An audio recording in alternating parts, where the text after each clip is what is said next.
Hi guys, it's Thư again. It's been quite a long time, isn't it? Yeah, it's been 6 months already. So, over the past 6 months, I have been very happy and productive with my studies, my work, and my personal objectives.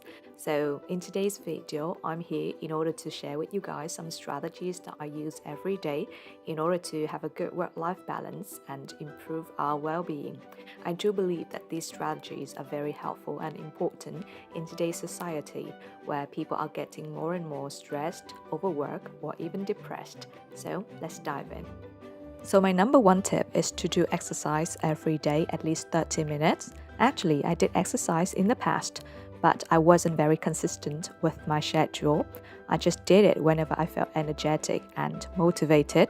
Whenever I felt down, I just stayed at home watching movies or surfing the internet. And it wasn't until 6 months ago that I started to be very self disciplined when it comes to doing exercise. So, no matter how bad I feel on a certain day, I still get my shoes and go jogging. I'm lucky enough to live near a sports center, so I love to spend about 30 minutes walking around the sports center. This activity really helps me to improve my productivity, concentration, and well being. It prepares me for my classes in the evening as well. My number two tip is to write daily journals. And this is actually a habit that I have stuck to over the past 10 years. Right now, I have a huge collection of diaries where I write about what happens to me in a day, how I feel, and what I would like to do the following day. As an introvert, I find it difficult to share my own thoughts with other people as soon as they come to me. I need some time to listen to my inner voice carefully, rearrange my thoughts before feeling ready to share them with somebody else, even though they are my family members. This activity really helps me to stay calm, feel relaxed, and gain a sense of control. If I didn't spend time writing down my own thoughts, my mind would explode because there are always so many thoughts in this little head. My tip number three is to reduce our screen time as much as possible.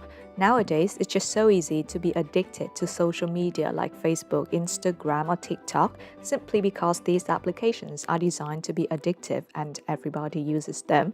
But if we are cautious enough with our use of social media, it's possible for us to take back the control.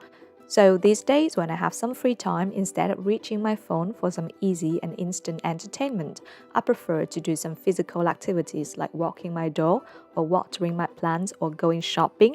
And I do see a significant impact on not only my mental but also physical health. Less exposure to the content of social media means that I no longer compare myself with other people, which helps me a lot with my self-esteem. And the brain fog has gone, so I can concentrate much better on my work and my studies, or just simply enjoying simple moments in my life. My tip number four is closely linked to tip number three. Some people may wonder how is it possible for them to reduce their screen time because social media is the platform where they find their clients and deliver their services. I understand this perfectly well because I work as an independent teacher who delivers her courses online. And my solution to this is to use email as my principal means of communication. I do not use Facebook or Zello in order to contact my students like other teachers because in this way it is impossible for me to set a boundary between my personal and professional life. And using emails in order to be in contact with my students appears a very effective solution because not everyone is willing to write an email to ask for information about my courses and so on. And in the end, those who choose to study with me are the students who are very hardworking, serious, and have the right attitude toward learning. So it helps me a lot with my well-being at work, and I have the opportunity to work with the right students, and I no longer face problems like students do not do homework or students do not show up. My tip number five, as well as the final tip, that is to cut down on the amount of refined sugar that we consumed every day. For my case personally, I succeeded in completely removing refined sugar from my daily diet. I was a big fan of sugary drinks, milk tea, and cakes. Whenever I was hungry, I was always craving for something super sweet. So it was very difficult for me for the first 20 days when my body needed to adapt to a new diet. But from day 21, things started to get better and I started to see some positive effects on my body. My skin gets better, I'm less likely to suffer from headaches, and my energy levels remain relatively stable throughout the day. Of course, I still allow myself to eat something sweet from time to time whenever I feel like I want it, but instead of choosing sugary drinks or cakes, I prefer to eat something natural. In general, I love bananas and watermelons, and I love making smoothies with these ingredients because they contain not only natural sugar but also a lot of vitamins and a great deal of fiber, which is really good for me.